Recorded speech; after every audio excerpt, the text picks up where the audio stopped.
Alhamdulillahi Rabbil Alamin. Wassalatu wassalamu al-atammani al-akmalani ala al-mab'uthi rahmatan lil alamin.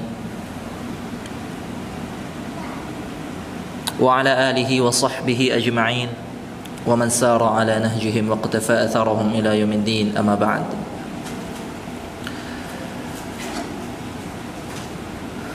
Fallahumma 'allimna ma yanfa'una wanfa'na warfa'na bima 'allamtana وزدنا علما وعملا وفقينا في الدين. اللهم ارزقنا الإخلاص في أقوالنا وأعمالنا يا رب العالمين. إخوة الإيمان,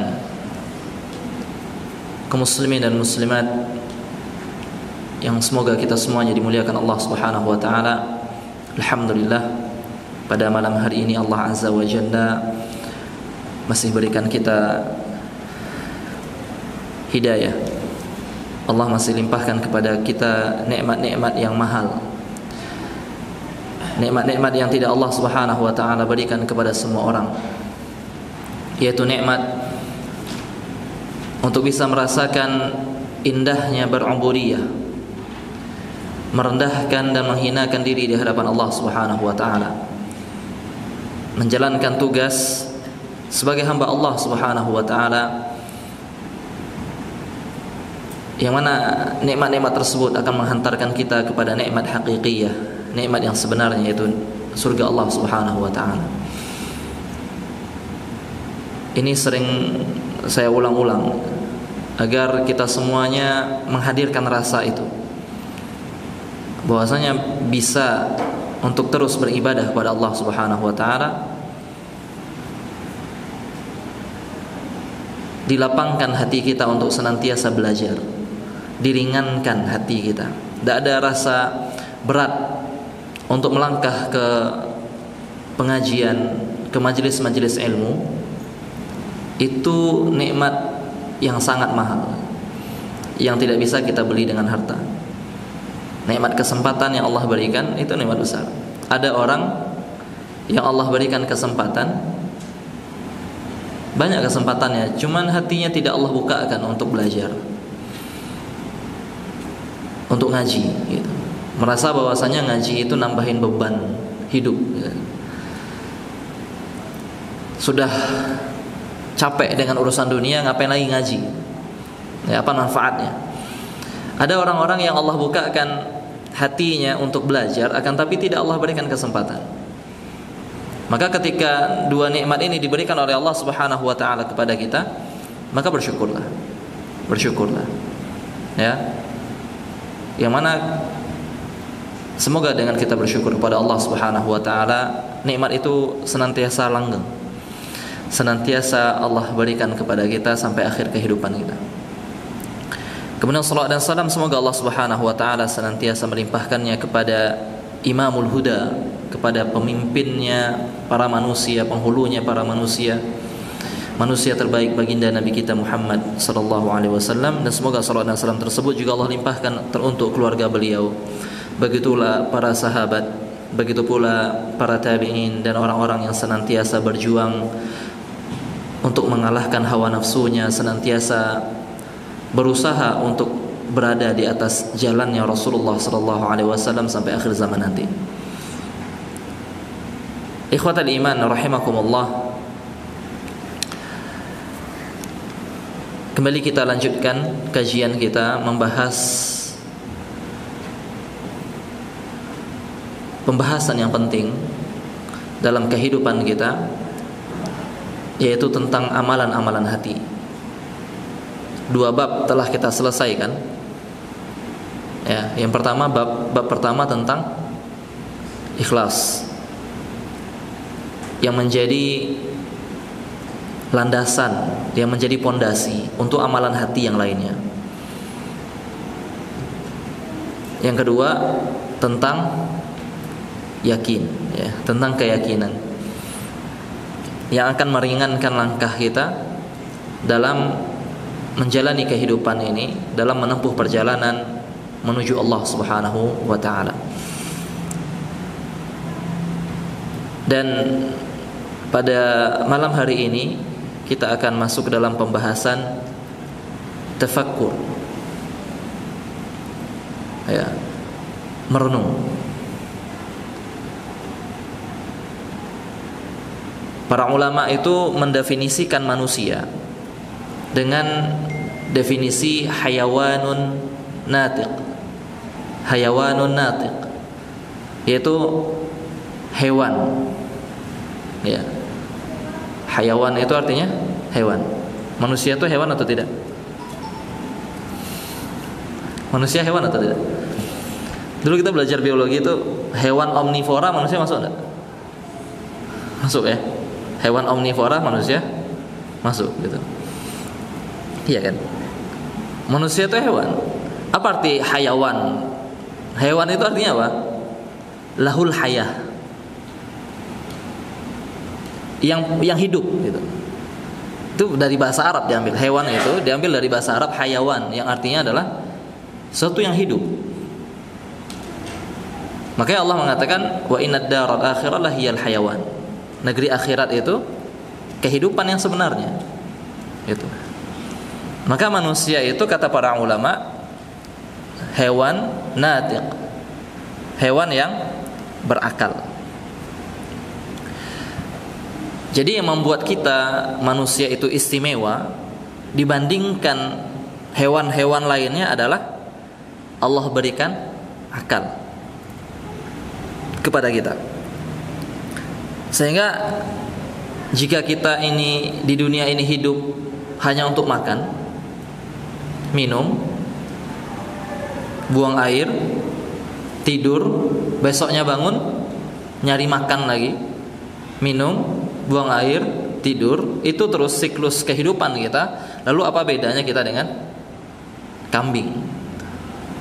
Apa bedanya kita dengan sapi? Kehidupan kita sama. Ya, pergi keluar nyari rumput gitu untuk makan. Ya. Tidur pun dia makan tuh sapi. Ada orang sambil tidur makan tuh, ada mungkin. Ya. Kalau seandainya kita menjalani kehidupan yang demikian, tentu kita tidak berbeda dengan hewan lain. Kita ini manusia, ya. Allah Subhanahu wa taala berikan kita akal. Untuk apa? Untuk berpikir. Manusia itu hidup dengan pikirannya. Makanya Allah Subhanahu wa taala dalam Al-Qur'an seringkali memerintahkan kita untuk menggunakan akal kita. Afala ta'qilun, kata Allah. Apa kalian tuh tidak punya akal, kata. Afala ta'qilun, afala tatadakkarun, afala tatafakkarun. Apa kalian tidak bisa ambil pelajaran, kata Allah? Apakah kalian itu tidak bisa berpikir? Lihat bagaimana Allah Subhanahu wa taala menyindir. Kalian itu sudah dikasih akal. Kalian itu bukan hewan lainnya. Kalian bukan sapi. Kalian bukan kambing. Kalian punya akal. Terus kenapa kalian hidupnya tidak seperti orang yang punya akal? Ya, maka kita itu sebagai manusia harus apa? Punya waktu untuk apa? Untuk menggunakan akal kita, untuk merenungi. Kenapa Allah perintahkan kita untuk merenung? Ya, untuk mengambil pelajaran dari yang tampak ini, dari sesuatu yang kita ketahui. Karena dengan merenung kita akan, di situ akan muncul amalan-amalan hati lainnya. Di situ akan datang ketundukan kepada Allah Subhanahu wa taala. Timbul rasa cinta kepada Allah. Timbul rasa pengagungan kepada Allah Subhanahu wa taala. Timbul rasa takut kepada Allah Subhanahu wa taala. Ketika kita merenungi, untuk apa saya hidup di dunia ini? Kenapa saya ada di dunia ini? Ketika kita merenung bagaimana siklus kehidupan manusia, yang mana dia awalnya janin, kemudian dia lahir, kemudian dia bertambah besar, dewasa, jadi tua, meninggal gitu.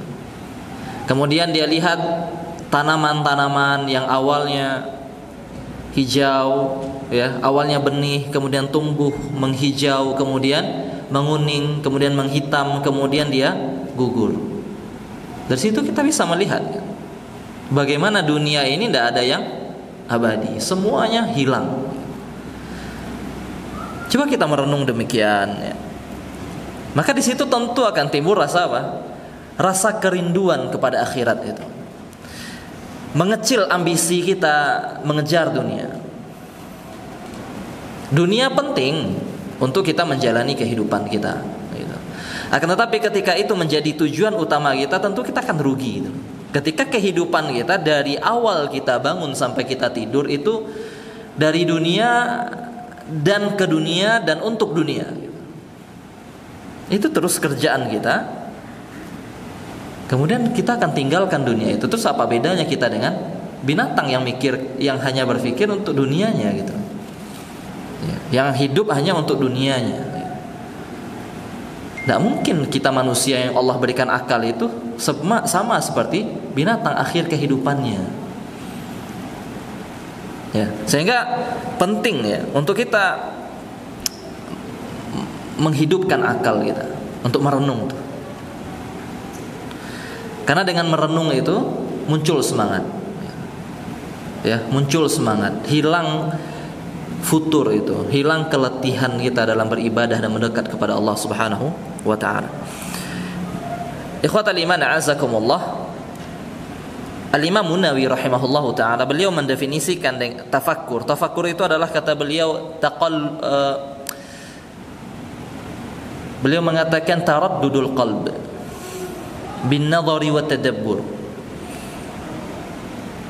Hati yang merenung, gitu.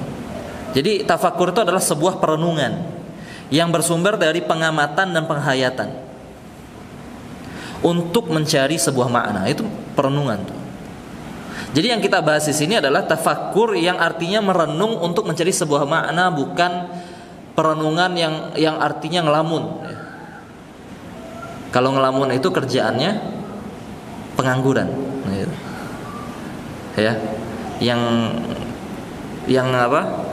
Tidak berusaha, akan tapi menghabiskan waktu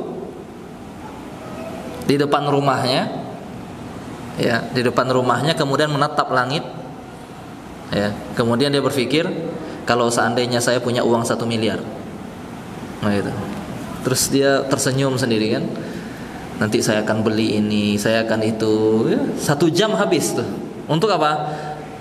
Merasa dirinya di tahap itu, gitu. Ngelamun aja. Habis itu dia terbangun. Ternyata apa? Tidak ada uangnya. Kadang-kadang ada orang yang berantem, ya, gara-gara apa? Gara-gara andai-andaian. Kalau kamu punya uang 1 miliar, kamu beli apa? Saya beli ini, beli ini, beli ini. Kalau kamu beli apa? Saya beli rumah.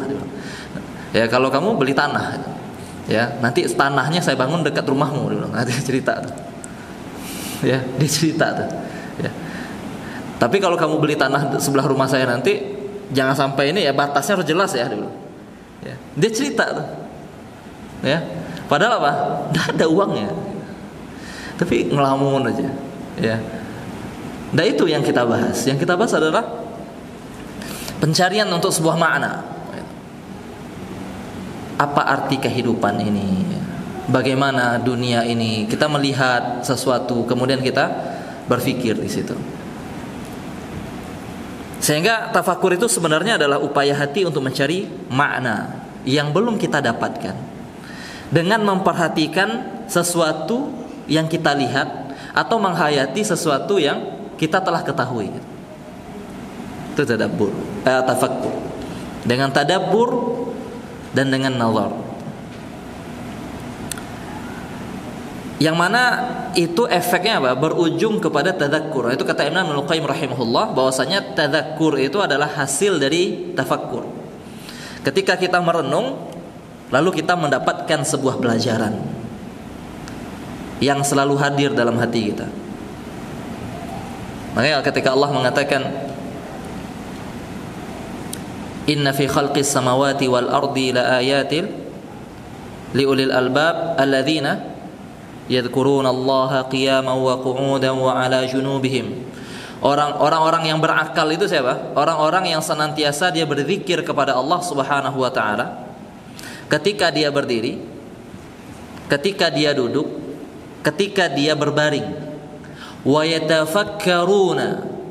Orang yang punya akal itu kata Allah, dia senantiasa yatafakkarun, merenung fi khalqis samawati wal ard.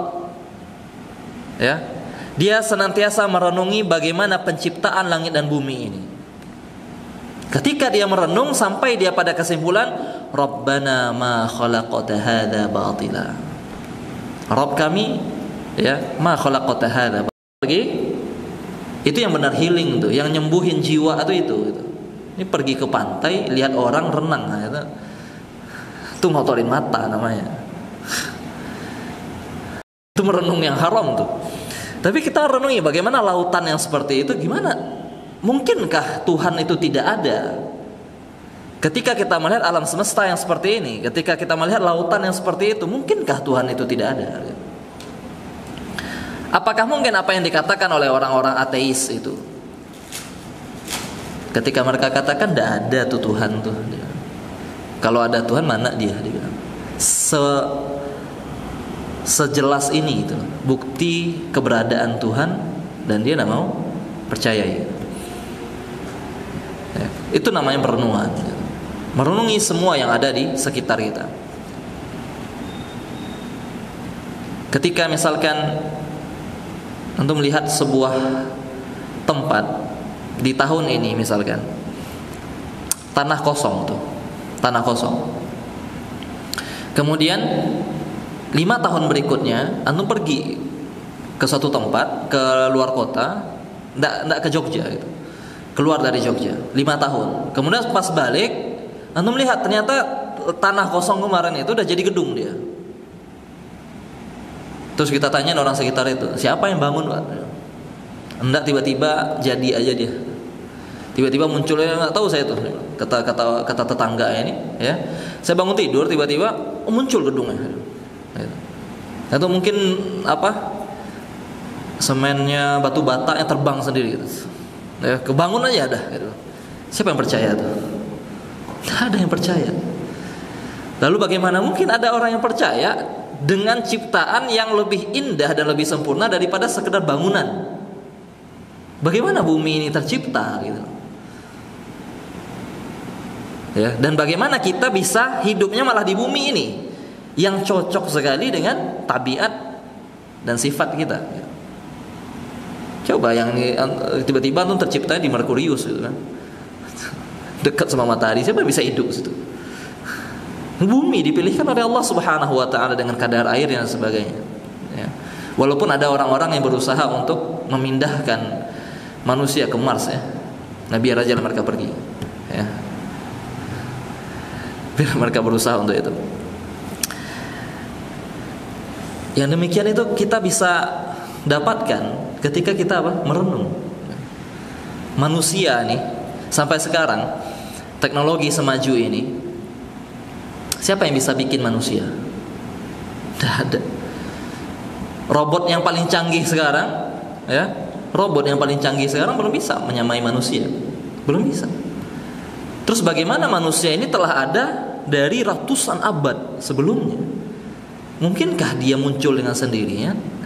Sedangkan kita bikin aja tidak bisa itu. Terus muncul kebetulan, kan tidak masuk akal.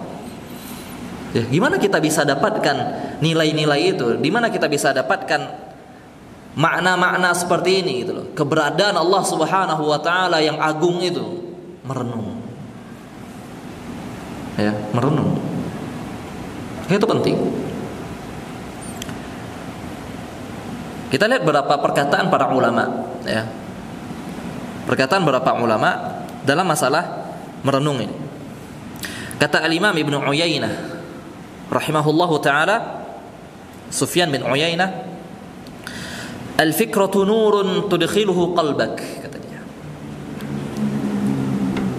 Merenung itu adalah cahaya yang masuk dalam hatimu. Merenung itu adalah cahaya. Karena dengan merenung kita menambah ilmu. Yatafakkar. Ya. Kemudian Amir bin Abdul Qais, seorang tabi'in, beliau juga mengatakan, aku mendengar sebuah perkataan tidak hanya dari seorang sahabat Nabi SAW, tidak hanya 2 orang, 3 orang, lebih dari itu, kata beliau. Semuanya mengatakan, inna dhiya'al iman au nural iman, sejatinya cahaya iman itu, semakin kuat cahaya iman itu dengan apa? Tafakkur, dengan merenung. Ya, kita butuh waktu untuk menyendiri, teman. Ya, kita butuh waktu untuk menyendiri. Kalau seandainya tidak ada waktu kita untuk merenung, kita akan terbawa arus dunia. Ya, tidak akan ada kesempatan untuk kita berbalik, kesempatan untuk kita berpikir di situ. Ya, kalau seandainya waktu itu habis kumpul terus sama teman-teman, ya. Kumpul terus, paginya kerja, siangnya kumpul sama ini, sorenya nongkrong di kafe mana, maghrib itu tah di mana, isya itu apalagi sampai jam 12 malam nonton bola lagi lanjut, ya, sampai jam 2, ya. Kemudian tidur tuh, ya, kemudian bangun lagi jam 7 pagi, subuh tah kemana gitu, ya. Lanjut terus seperti itu kehidupan. Kapan kita merenung? Kapan kita berubahnya? Ya. Kapan kita bisa melihat keagungan Allah Subhanahu wa ta'ala? Terus tiba-tiba nanti muncul pertanyaan, Ustadz, bagaimana saya cara merubah diri saya? Bagaimana cara berubah kalau seandainya kayak gitu kehidupannya? Ada waktu merenung tuh ada gitu. Itu kadang ada waktu untuk muhasabah. Muhasabah adalah salah satu bentuk perenungan. Merenungkan atau merenungi apa yang sudah saya lakukan di hari ini. Ada waktu-waktu untuk itu, ya.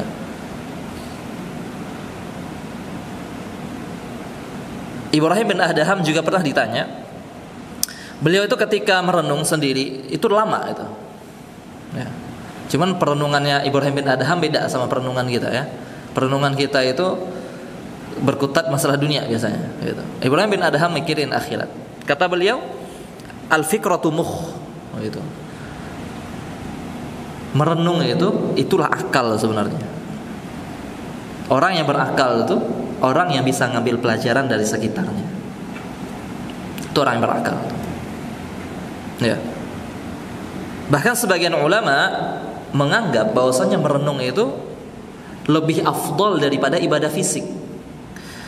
Kata Abu Darda radhiyallahu anhu, sahabat Nabi sallallahu alaihi wasallam. Beliau terkenal, Abu Darda itu terkenal dengan hikmahnya, gitu.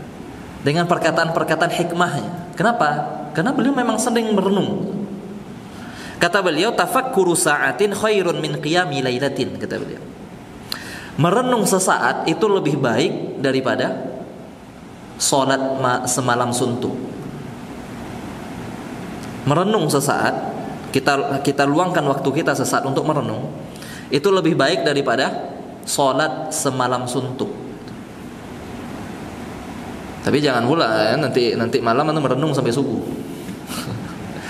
Ini bukan maksudnya Abu Darda itu tidak sholat malam. Abu Darda itu orang yang terkenal dengan banyaknya sholat malamnya. Cuman jadi pembahasan beliau ingin mengajarkan kepada kita pentingnya ada waktu untuk merenung tuh. Imam Ibnu Qayyim mengatakan rahimahullah, kenapa merenung itu dikatakan oleh Abu Darda lebih tinggi derajatnya dan lebih mulia daripada salat malam. Ya, kata Imam Ibnu Qayyim rahimahullah, karena merenung itu adalah amalan hati, sedangkan salat itu adalah amalan fisik. Dan amalan hati itu lebih mulia dan lebih utama daripada amalan fisik. Ya. Hati itu lebih penting daripada sekedar amalan yang tampak. Bukan berarti dia tidak penting. Ya. Ini bukan membenarkan perkataan sebagian saudari-saudari kita, ya, jilbabin hati dulu. Nah, gitu. Ya, disuruh jilbab, enggak lah. Yang penting hatinya berjilbab. Nah, kita di mana beli jilbabnya tuh? Ya. Yang penting hatinya baik, walaupun luarnya tidak baik gitu. Dan seperti itu. Karena kalau hati baik, maka yang keluar pun akan baik. Karena para ulama mengibaratkan hati itu seperti apa? Teko air tuh. Ya. Kalau isinya susu, maka akan keluar susu. Kalau seandainya isinya air putih, dia akan keluar air putih. Kalau isinya kopi, dia akan keluar kopi gitu. Begitu hati gitu. Ketika yang keluar dari mulutnya, yang tampak pada amalan-amalannya adalah suatu yang jelek, maka jangan pernah dia katakan yang penting hati saya baik, dia bilang. Walaupun kata-kata saya kotor. Nggak mungkin tuh. Makanya para ulama katakan amalan hati itu lebih baik. Kenapa kita harus lebih fokus pada amalan hati? Karena ketika hati baik, amalan dipastikan baik. Tapi ketika kita terlalu fokus dengan amalan luar kita, amalan fisik kita, maka belum tentu hati kita akan baik. Kadang ada orang sholat cuma untuk dipuji orang lain, gitu. Cuma untuk riya saja dan sebagainya. Tapi kalau hatinya sudah bersih, maka semuanya akan baik. Makanya Allah katakan illa man atallaha biqalbin salim. Yang Allah angkat di situ apa? Hati. Yauma la yanfa'u malun wala banun. Pada hari yang tidak ada lagi manfaat harta dan keturunan. Tidak ada lagi yang namanya orang dalam. Siapa yang selamat di situ? Illa man atallaha biqalbin salim. Orang yang datang bertemu Allah Subhanahu wa taala membawa hati yang sehat. Hati yang selamat dari noda-noda kesyirikan, noda-noda dosa dan sebagainya. Hati Allah. Sehingga dikatakan oleh Imam sahabat Abu Darda radhiyallahu taala anhu, tafakkuru sa'atin khairun min qiyami lailatin. Merenung sesaat karena dia amalan hati itu lebih baik daripada salat malam semalam suntuk.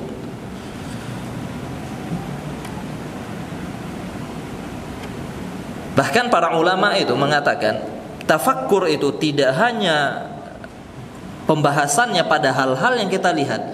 Tafakkur itu juga perlu ketika kita baca Al-Quran, yang diistilahkan dengan tadabbur.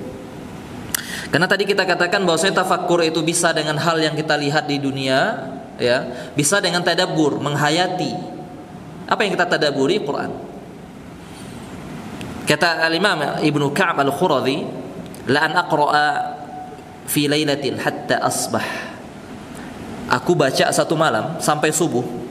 Idza zulzilatil ardu zilzalaha wal qari'ah la azidu 'alaihima.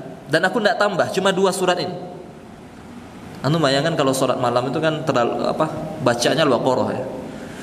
Kalau sholat malam itu jangan pendek-pendek lah, sehingga kita tuh terlalu tinggi ini standarnya. Ya, sholat malam itu harus suratnya panjang-panjang, enggak? Kata beliau di sini, aku sholat malam nih, cuma baca 2 surat ini saja kata dia. Itu lebih aku sukai katanya. Wa ataraddadu fihi, aku ulang-ulang ayat per ayatnya, wa atafakkar, kemudian aku renungi satu persatu ayat itu. Ahabbu ilayya min an ahudzal qur'ana hadzan. Itu lebih aku sukai daripada aku baca semua Al-Qur'an itu dalam satu malam. Baca ayatnya diulang terus. Ya, bahkan ada seorang ulama yang sholat malamnya cuma baca 1 ayat saja, diulang dari dia mulai sholat malam sampai adzan subuh. Gitu. Coba baca Quran, temukan ayat-ayat yang nyentuh hati kita. Ada orang sebuah kisah, ya, seorang pemuda, yang sholatnya berantakan, hidupnya tidak karuan, dunia dan dunia saja terus pikirannya dan sebagainya, ya. Sampai suatu saat dia mendengar satu ayat, afahasibatum annama khalaqnakum abatha wa annakum ilaina la turja'un, kata Allah. Tersentuh hatinya baca dengar ayat itu. Itu yang menjadi titik baliknya untuk menjadi orang saleh dan berusaha mendekat kepada Allah Subhanahu wa taala. Ketika dia mendengar ayat afahasibatum annama khalaqnakum abatha, Allah mengatakan, apakah kalian mengira bahwasanya kami menciptakan kalian itu abath, iseng saja, ya, tidak ada tujuannya. Wa annakum ilaina la turja'un, apakah kalian merasa bahwasanya kalian tidak akan kembali kepada kami, kata Allah. Coba kita berpikir, memikirkan ayat ini saja. Pikirkan ayat itu. Ya. Lalu kita bercermin dengan kehidupan kita.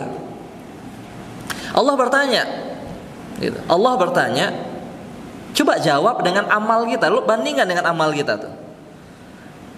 Bagaimana amal kita itu, bagaimana kegiatan kita sehari-hari, seolah-olah kita menjawab Allah Subhanahu wa taala pada ayat ini, ya Allah, saya tidak merasa saya akan kembali kepadamu. Seolah seperti itu. Seolah perbuatan kita sehari-hari itu menunjukkan bahwa kita tidak yakin kita kembali kepada Allah, gitu. Ya. Kita zalimi orang, kita tinggalkan salat, ya. Kita dahulukan urusan-urusan lain daripada Allah Subhanahu wa taala. Kita seolah merasa kita tidak kembali kepada Allah. Kita seolah merasa bahwasanya kita tidak akan ada waktu di mana kita akan berdiri di hadapan Allah, lalu Allah tanya detik per detik kehidupan kita. Bayangkan, apa jawabannya? Apa jawaban yang akan kita berikan kepada Allah Subhanahu wa taala? Kita akan kembali kepadanya dan kita akan mempertanggungjawabkan semua yang kita lakukan. Ya, kita bukan dunia ini hancur, kita mati, selesai. Tidak ada kehidupan setelah itu. Ya, karena Allah Maha Adil. Tidak mungkin kezaliman tidak dibalas oleh Allah Subhanahu wa taala.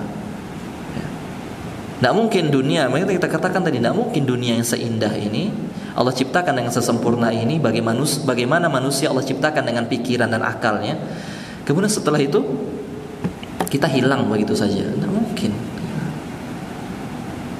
Sangat tidak bijaksana sekali Allah kalau demikian, gitu. Sedangkan Allah itu adalah zat yang maha bijaksana, gitu. Nah, baik, berapa menit lagi? 5 menit lagi. Ada pertanyaan masuk tak? Tidak ada. Alhamdulillah.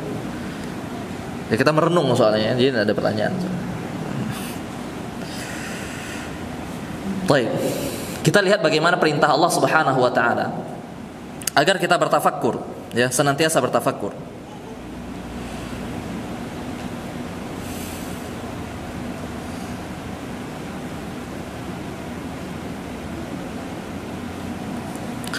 Allah berfirman, Inna fi khalqis samawati wal ardi wa ikhtilafil laili wan nahari wal fulki allati tajri fil bahri bima yanfa'un nas. Surah Al-Baqarah, ya. Sesungguhnya pada penciptaan langit dan bumi. Bagaimana bumi itu? Bagaimana langit? Coba kita perhatikan. Wa ikhtilafil laili wan nahar, perputaran siang dan malam. Wal fulki allati tajri fil bahri, bagaimana kapal bisa berlayar di lautan. Ya. Bima yanfa'un nas, membawa hal-hal yang bermanfaat bagi manusia. Di saat itu transportasi yang bisa memindahkan dari satu tempat ke tempat yang jauh, ya, karena kita dipisah benua ini dengan lautan-lautan. Kapal itu sebuah transportasi yang luar biasa saat itu. Wa ma anzalallahu minas sama', dan pada hujan yang Allah turunkan dari langit, mimma in fa ahya bihil arda, bagaimana hujan itu menghidupkan bumi, ba'da mautiha, setelah tanah itu tandus, mati. Wa batsa fiha min kulli dabbah, ya. Dan bagaimana Allah Subhanahu wa taala menyebarkan hewan-hewan di setiap belahan bumi itu. Wa tasrifir riyah was sahab al-musakhkhar bainas sama'i wal ard, dan bagaimana Allah Subhanahu wa taala mengatur angin berhembus itu, ya. dan bagaimana pergerakan awan yang berada di antara langit dan bumi, la ayatil liqaumi yaqilun. Itu semuanya tanda kebesaran Allah Subhanahu wa taala bagi orang yang mau berfikir. Sangat dekat Allah Subhanahu wa taala dengan kita. Tanda Allah itu senantiasa mengatur dan mengawasi kita itu sangat dekat sekali. Bagaimana angin itu berhembus, bagaimana pergerakan awan, bagaimana awan itu datang membawa hujan. Lihat. Ya. Bahkan Allah Subhanahu wa taala mengatakan, "Wa fi anfusikum afala tubsirun." Dan tanda kebesaran Allah itu ada pada diri kalian. Apakah kalian tidak bisa lihat, kata Allah. Maka coba perhatikan. Coba perhatikan. Ya. Yang simpel aja. Kita kalau makan, tugas kita sampai mana? Masak mungkin ya. Nyari, masak, kita makan. Makan kita tugasnya sampai mana? Sampai ngunyah. Habis itu kita telan. Setelah itu siapa yang mengatur? Hah? Kita yang nyuruh tenggorokan turunkan ke lambung, atau kerongkongan turunkan ke lambung. Lambung kerja. Setelah dikerja, setelah lambung itu dia memproses, keluarkan asamnya, hancurkan makanan itu. Gitu. Perlu nggak kita mikirkan itu? Kemudian habis itu selesai turunkan ke usus. Ya, di usus biar diserap-serap makanan-makanan ini. Ya. Kemudian hati keluarkan cairan empedunya, biar menetralisir racun-racun yang ada pada sini. Gitu. Ya, kemudian disebarkan, ya, masukkan ke ginjal, disaring di ginjal lagi. Gitu. Bayangkan kalau kita yang ngatur itu, nggak kerja kita.